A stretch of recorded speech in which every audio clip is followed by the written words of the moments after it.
freshly harvested field, somewhere in the Baltic area. So we've got another stone layer coming through really, don't we? Yeah, for sure.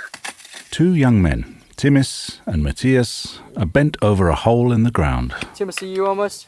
Yeah, I'm good. Are you ready now? Yeah. It's a hole that tells a story. Well, I think the initial goal of what we were trying to do has been accomplished. You know, we found the causeway. Yeah. We've established that there is activity, it seems like, underneath it. Yeah. They found a path from the past, a road built and used at least 1,500 years ago. We can confidently, as of right now, date it to the Iron Age because of the fact that on top of the rocks we found Iron Age pottery.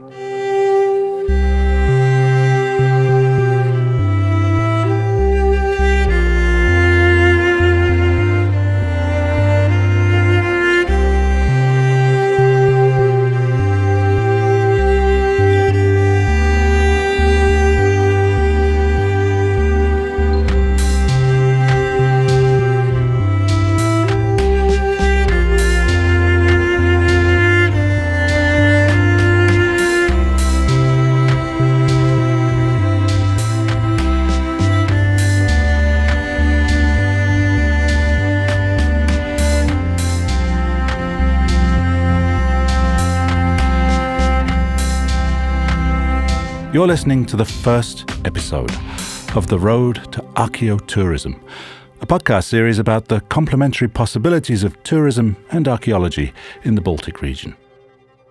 We focus on the activities of ArchaeoBalt, an investigative EU project started up to create a blueprint for archaeotourism in the South Baltic. The project's a collaboration involving cultural institutions in 3 countries. Gdansk University is project leader, and the partners are the Museum of Gdansk, Bornholm Museum, the University of Aarhus and Lund University. This introductory podcast provides you with a brief overview of the whole project, its background, and the archaeological sites involved. The project was carried out at 5 archaeological sites from 2019 to 21. 2 of them are on the Danish island Bornholm, 2 are in Poland, and 1 is in southern Sweden. But before we briefly look at these places one by one, let's zoom out and touch upon the historical backdrop of the South Baltic Sea. While written sources from the Baltic are scarce, archaeological material suggests a deep, interwoven history. Ever since the seascape took on its present appearance in the aftermath of the last ice age and Bornholm became an island, evidence shows direct traces of trade and contact across the sea. The many Bronze Age rock carvings of ships found in Bornholm and Skåne indicate how the sea, in all its harsh unpredictability, was nevertheless the highway of that age and was crisscrossed frequently. Finds from the Iron Age and the Viking Age show how vast amounts of Roman and Arab coins, Slavic jewelry and amber from Poland have been conveyed across the Baltic waves. And it was here, in the Viking Age, around AD 880, that we find the first written record tying the South Baltic together. It was written by an English traveller, Wulfstan, who describes a 7-day sea voyage from a Viking settlement in the South Jutland Peninsula along the coasts of modern-day Germany and Poland to a seaport near Gdansk. Sailing day and night, the ship passes the islands Langeland, Lolland and Falster that belong to Denmark, writes Wulfstan. It's the oldest preserved written reference to Denmark. Further along the coast, he passes Bornholm, which has its own king, he adds, and later the islands of Åland and Gotland, which belong to Sweden. It's highly unlikely or impossible that he can see that far north, but Wulfstan knows his way around the Baltic and its kingdoms. 2 centuries later, in the 11th century, the chronicler Adam of Bremen notes that Bornholm is the celebrated port of Denmark and a safe anchorage for ships that are usually dispatched to the barbarians and to Greece. With these early travel descriptions in mind, let's now take a closer look at the 5 sites involved in the ArchaeoBalt project. We begin on Bornholm, a Danish island in the Baltic Sea midway between Sweden and Poland. In the northeast area of the island is Sorte Muld, where Timis and Matthias have dug their hole. Sorte Muld means black soil, and was a centre of power and ritual in the Baltic region during the Iron Age, a small kingdom. As time passed, the place and its importance were forgotten. Eventually, Sorte Muld returned to cultivated farmland, an area known for its fertile black soil, with a certain mystic quality about it. So the golden era of Sorte Muld lay dormant and undisturbed until an amateur archaeologist made a small but important discovery in the spring of 1985. He found an extremely rare gold figure, a guldgruber, a figure stamped out on a thin piece of gold foil. By extensively water sieving the topsoil in 1986 and 1987, an astonishing quantity of these gold foil figures were found, more than 2,000 of them, along with thousands of other objects. But no further excavations were done in the central area until the summer of 2019, when it became the first open excavation organised by ArchaeoBalt. Which takes us back to the two archaeologists, Timis and Matthias, and the hole they dug. They found something at the bottom of the hole. So yeah, just hammered in little poles to mark it out, so then later Mikkel or someone like that can come in with a GPS and mark their exact locations. A road paved with stones. A road that the people of Sorte Muld walked all those years ago, connecting the waterhole and the cult temple. It was part of their daily lives, like any road. This road connected places and people.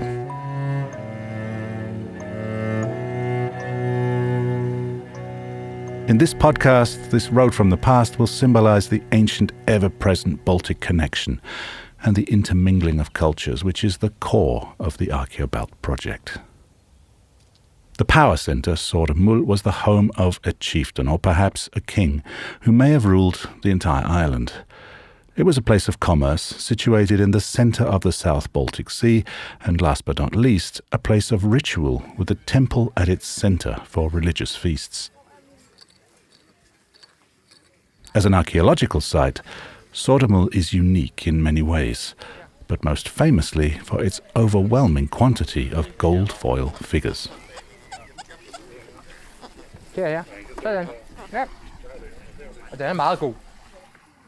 This is amateur archaeologist Claus Thorsten, listening to the sound of what he's convinced will turn out to be yet another guldgruber find at Sorte Muld. He's found many gold foil figures. Bornholm locals actually call him the Golden Pig. He's been an important collaborator for Bornholm's archaeologists, as you'll soon find out.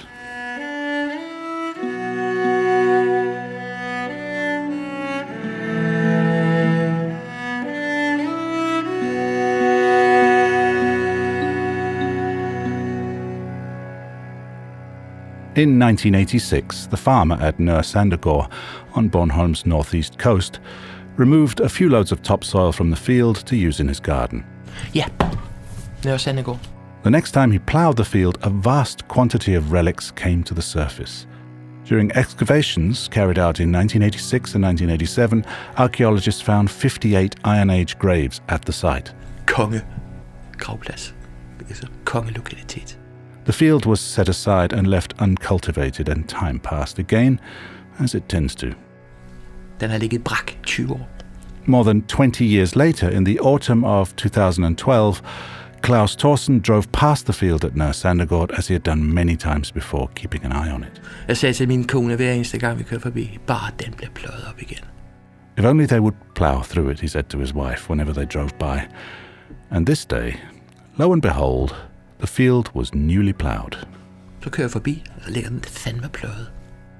With the landowner's permission, he began searching the area with his metal detector, and the wealth of finds soon prompted him to call his mentor, Finn Ole Nielsen, head archaeologist at Bornholms Museum.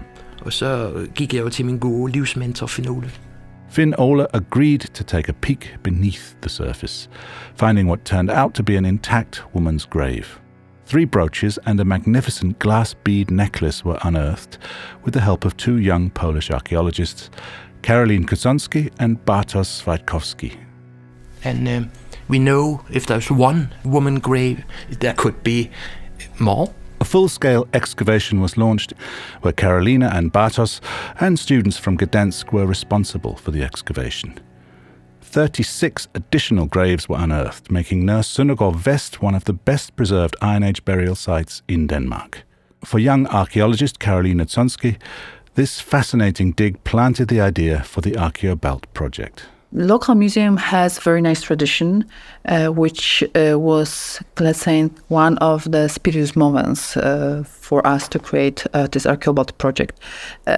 When excavations are ended, usually the last day is, let's say, open house, and everybody are very welcome to see the place, the result, and listen about the results. It was Saturday, and we inform public that between 1 o'clock and 3 o'clock they are very welcome to come. And we were surprised because people start coming from 10 and the last visitors leave the place around 6 o'clock. And we also prepared some stages in which people were able to see how we are working, just to show people how the process looks like. And I remember that one of our colleagues stand on the top of the hill, and when he came down, he said, I have seen a long line along the roads full of cars and people who are just coming. That day visited us more than 300 people. And it was, let's say, kind of starting point, because we said, okay, if people are so interested and their past is so important for them, maybe we should make a next step.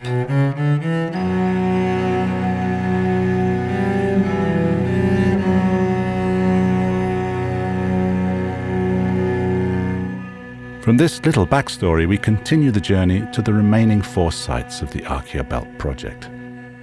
In our minds, we travel the old road from Sortemul to our next destination. From Sortemul, we move on to Smøring, another sacred site in Bornholm. It's a short trip, only 17 kilometers as the crow flies. Smøring, literally translated as butter meadow, is a big site that was discovered only a few years ago by a fortunate coincidence. Faktisk var det mig, der opdagede, at der var et stednavn, der hed Guldhullet. This is Finn Ole Nielsen, head archaeologist at Bornholms Museum. The oldest historical reference to gold foil figures on Bornholm is a short archaeological dissertation published in Lübeck in 1725. It describes a place located close to a farm about 5.5 kilometers from the coast. But the text fails to mention the area of Bornholm where it was located, and it did not fit the description of Sortemul. However, a slightly later text from the same period mentions the discovery of a number of small gold foil figures in a place called Smøring. But it was not until 2007 that all the pieces fell into place. Finn Ole and Bornholms Museum received a copy of an old map accompanying a book on Bornholm's place names.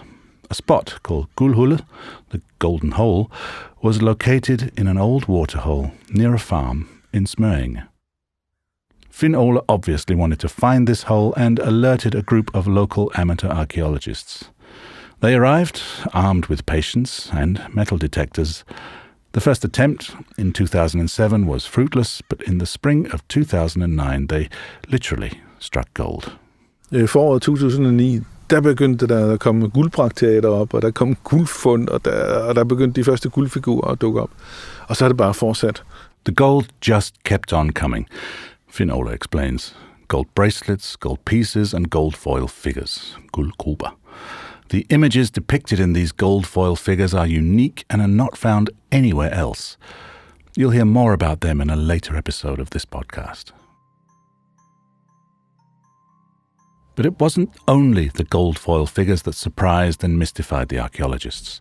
Smøring turned out to be an impressive, unusual place of worship where many people would gather. is archaeologist Flemming Kaul. Very close to this pool of water, we have a row of 600-meter long row of triple pits with burnt stones that indicate that here has food been made by the heated stone, where you can, in these pits, cook food of different kind, in particular meat from cows, from pig and other animals, even horse. And these cooking pits indicate that very close to this pool, where offering has been made, there has also been made and eaten ritual meals. It makes for an impressive picture. A double row of bonfires burning in the twilight. Maybe the smell of food cooking. People from far and near come to participate in some sort of ritual. The low rumble of multiple conversations and occasional laughter, maybe singing, or the sounds of musical instruments, bone flutes, bronze horns, ritual rattles and drums.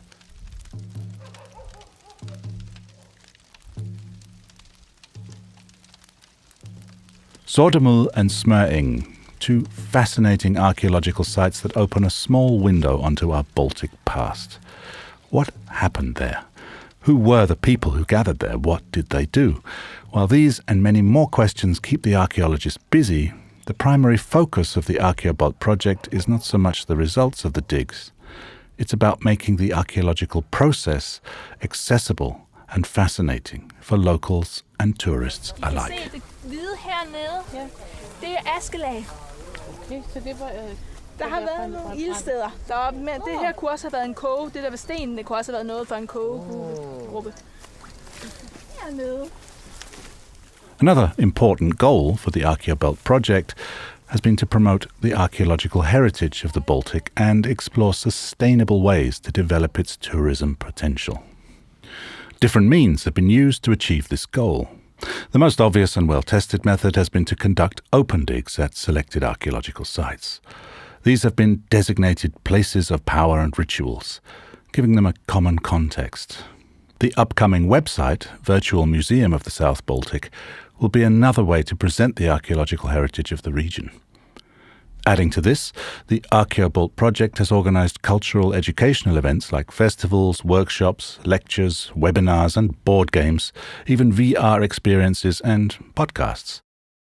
Nicolas Corretta is one of the developers of the ArchaeoBalt project, on behalf of Bornholm's museum.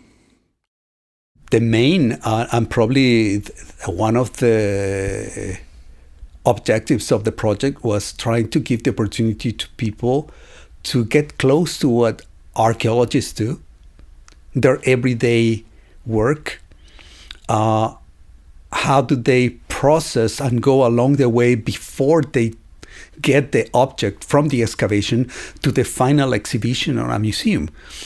This is one of the parts that people never get to see. Looking at the people, not on the jungle, but on the mud, kneeling down for hours,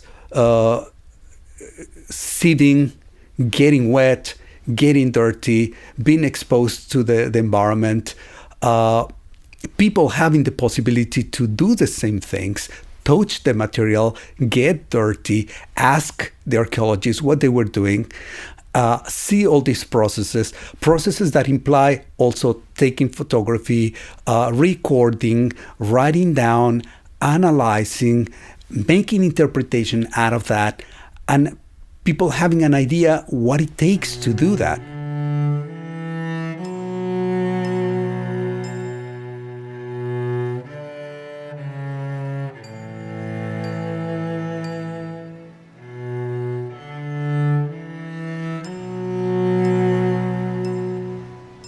Our journey between ArchaeoBalt's archaeological test sites continues.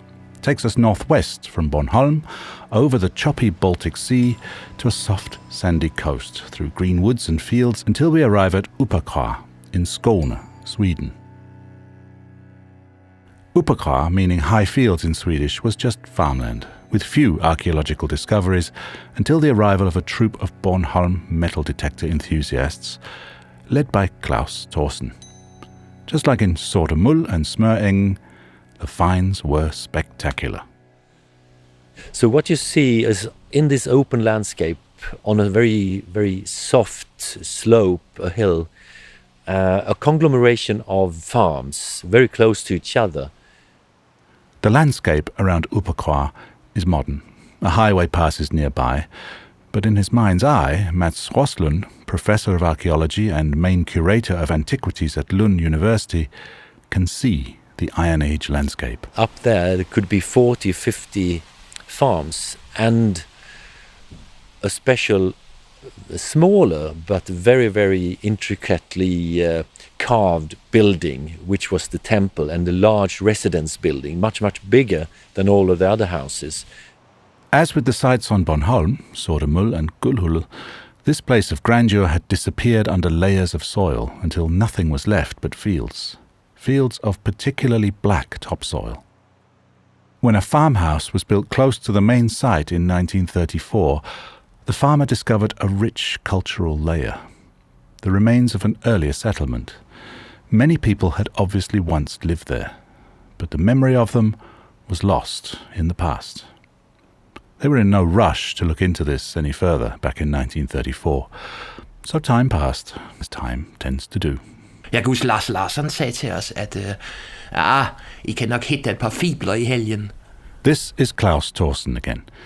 Back in 1996, he ran into Swedish archaeologist Lars Larsson. In Sweden, amateurs are not permitted to search the landscape with detectors, so there are no trained amateurs. That's why Larsson asked Klaus if the metal detector enthusiasts from Bornholm would like to come over on a weekend excursion to Upakwa to examine the site. And Klaus said yes, of course. You might find a fibula or two in the fields, said Larsson. Ja, jeg tror vi fandt 600 fibler den første weekend. I think we discovered 600 fibulas that first weekend in Upakwa, Klaus Thorsen says. The discovery of Upakwa was quite an adventure for everyone involved. We'll tell more about that adventure in a subsequent episode of this podcast.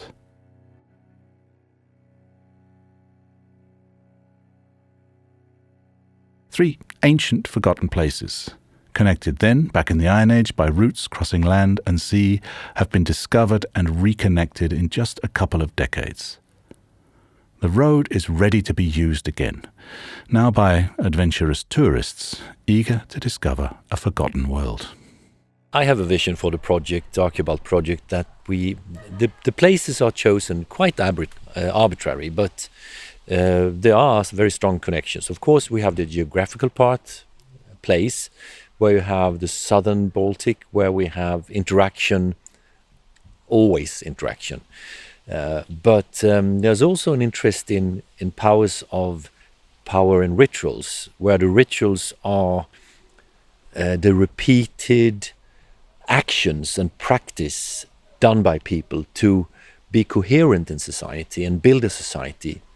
Because you need something that is repeated. The total concept is, of course, places of power and ritual, but we have also the possibility to look at that concept in different batches of time. So we have the Iron Age, we have the beginning of the territorialization of states in the 10th, 11th centuries, and then you have the full-grown states in the 17th and 18th centuries, with a lot of international wars and so on. So I think we can make a good story out of that.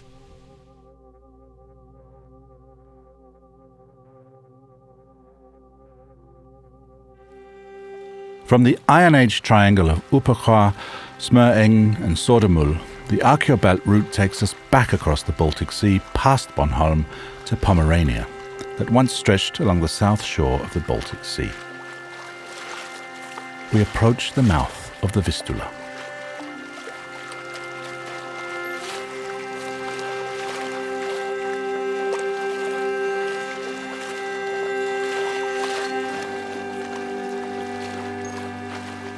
Our next destination, the next ArchaeoBalt test site, takes us a few hundred years forward in Baltic history and 40 kilometers inland, near an old trade road that still goes by its Roman name, Via Mercatorum, the Road of Merchants.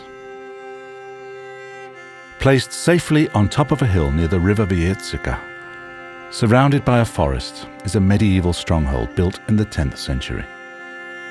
The hill is about an hour's drive from the city of Gdansk, in a village called Ovich, and appropriately, it's called the Ovich Stronghold. Guarded by a wooden palisade, the stronghold is shaped like a large rectangle, slightly smaller than a football pitch. Upon entering the gate, you see a circle of small houses in the near end of the enclosure. This time you don't have to try to visualize this. Everything is still there, meticulously reconstructed on the ruins of the original stronghold. It's now a medieval center, a museum, but also an archaeological site of astonishing richness. Over the past 2 years, archaeologists and archaeology students of the ArchaeoBalt project have unearthed more than 11,000 shards of pottery, along with various other artifacts, jewelry and instruments. One of the most spectacular finds is a dog's skull buried under the threshold of a house.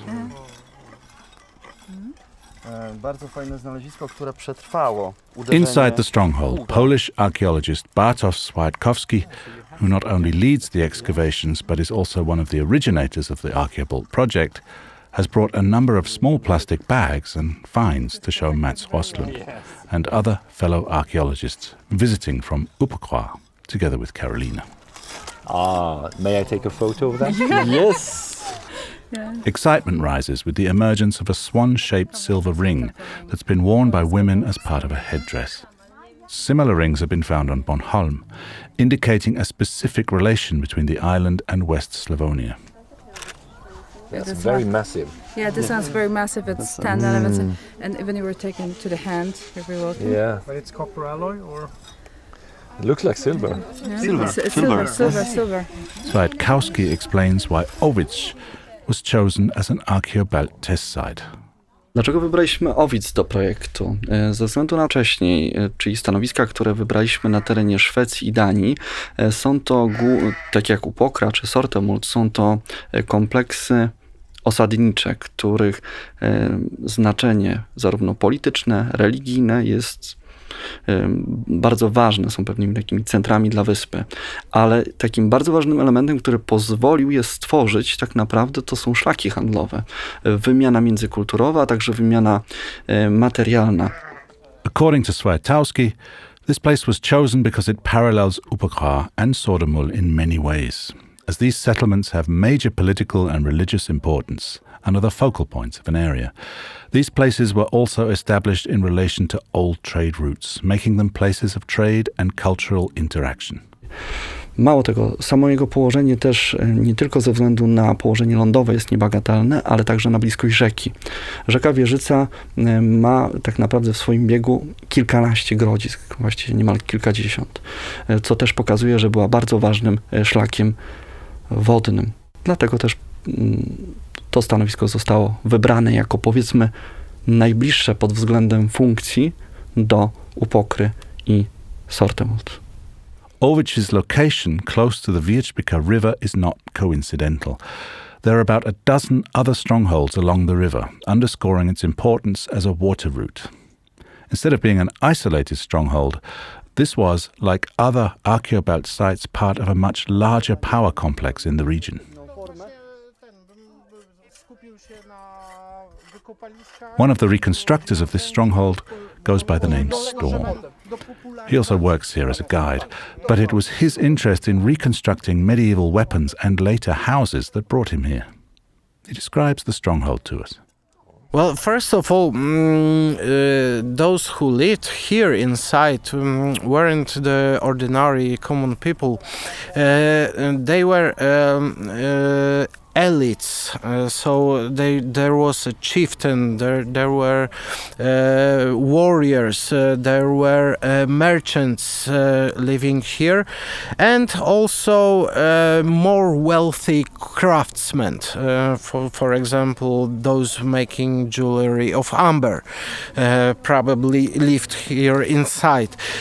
All other people lived outside, but also that group of archaeologists colleagues last week started excavations down there, looking for that settlement down there, because we are quite sure that fortification had to have some kind of background support to support with food, for example. Outside the palisade, close to the river, 2 archaeology students are unearthing a row of stones, just like in Sortemul. They're just not sure what it is yet. A Polish family is watching them work. Last week we already had over 150 people visit us, talk to us. Like not only visit the place, but people who came up to us, talked to us, asked about the site, about what we're doing. And taking into account that in Poland something like archaeotourism is next to non-existent, that's a lot of people. And also what we can see already is that this year we have more tourists who are interested in what we're doing. For example, yesterday the place was closed, but we had a family who came here especially to see the site, to talk to us, not to see the museum or to the restaurant. They came here and they told us that they came here to talk to the archaeologists, to see what we're doing. This is precisely the reaction Karolina Sonsky and her fellow ArchaeoBalt promoters are hoping for, opening up new vistas and possibilities. Archaeologists usually are very good in storytelling, so we have in the project fantastic experts who can tell us a lot about the Baltic Sea, about the connection, about the archaeology, our past. So we should use it. So as you may see, we are looking at this ArchaeoBalt project in a very complex way. We try to do something difficult, to link science with business. And what is, let's say, a challenge is to find a way in how we can communicate, how we can use this great potential of research, archaeological research, and how they can help people, especially the local people, to develop their business. And we see that it is possible. And by this all activities which we have, we would like to help them and show that there is a lot of fantastic place to which you are able to see. At the same time, you are able to use it to your business. So at the end, all these observations we'll just put in a report in which I would say we create a recipe how to make archaeotourism and what is working, what is not working from perspective of 3 different countries.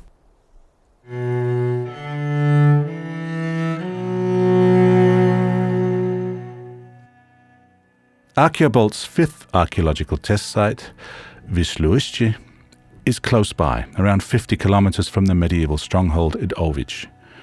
But culturally and historically, the 2 places are remote from each other. Most importantly, Wisłoujście is not a reconstruction, but a historical monument, a medieval fortress by the mouth of one of the branches of the Vistula, flowing through the city of Gdansk. The fort was originally a wooden structure built in the early 15th century during the reign of the Teutonic Knights in Gdansk. The Teutonic Knights were members of a religious order that got involved in the complicated power play in medieval Central Europe. Since then, Wisłoujście has been destroyed and damaged many times, but always rebuilt. The oldest part is lighthouse, built in 1482. Next part is a round wall around the tower called the Crown, built 1562. The houses from the 17th century, officer houses. The Fort Carré, from the French it means the square exactly, from the first years of the 17th century. And the next parts are eastern bulwark outside the fort, 5 bastion fortification from the 17th century were built in the 18th and 19th century.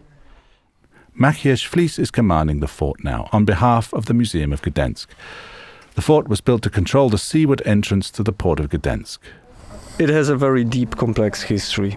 Not only from the medieval times, from 14th century, where there was no fortification here, but a Teutonic harbor office. It had Wisłowice has its meaning also in 20th century. Andrew Wyszewski from the Museum of Gdansk explains that the history of Wisłowice is interwoven with the history of the city of Gdansk in the most surprising ways, from the Middle Ages and up to now. It's filled with symbolism, it's filled with mysteries also that we will try to uncover in the next few upcoming years. This is why this place is also a Polish monument of history.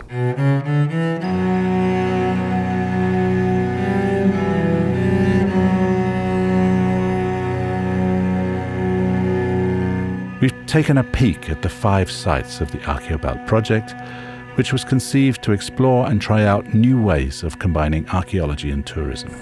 The people behavior, their attitude is changing. The economist Anna Dziaskiewicz has followed the ArchaeoBalt project from the beginning as an advisor. I think that all of us, if not now, maybe in the future, will look for authentic, beautiful experience. And if I think now about different types of tourism, I think that archaeotourism can be something extraordinary. I mean about the concept, but also about the thoughts and considerations about our ancestors, about our roots. What should be more fantastic than knowing from where we are and who were our ancestors. In my opinion, history is interesting in itself because it has a existential human knowledge that is not connected to typical political variations and time periods. That's why I say that archaeologists and historians often have a responsibility to make the voices heard from those who are now dead. So we are mediators, and I think even if you not have a very strict political message, it gives people a sense of place, a sense of belonging that is very, very important. There are very, very long links in the landscape with memories, but we can share those memories, and newcomers who come here, they can also take part in the existential discussion of what is human, what is the human condition. Mats Rostlund from Lund University has the last word in this first episode in our podcast about the project. We've given a short introduction to each of the 5 sites and heard a few of the ideas behind the project, but there are many more. The next episode will concentrate on the site Sortemull on the island of Bornholm.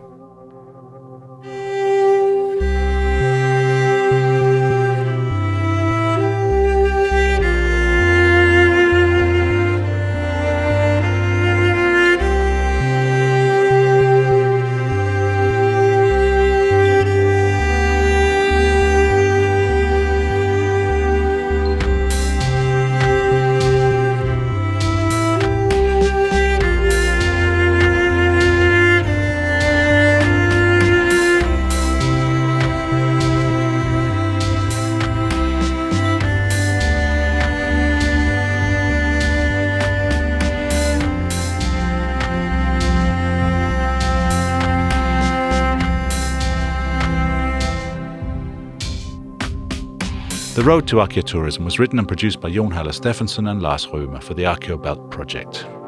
Anja Lillemalum played the cello, and our narrator was Tim Hinman. Thank you for listening.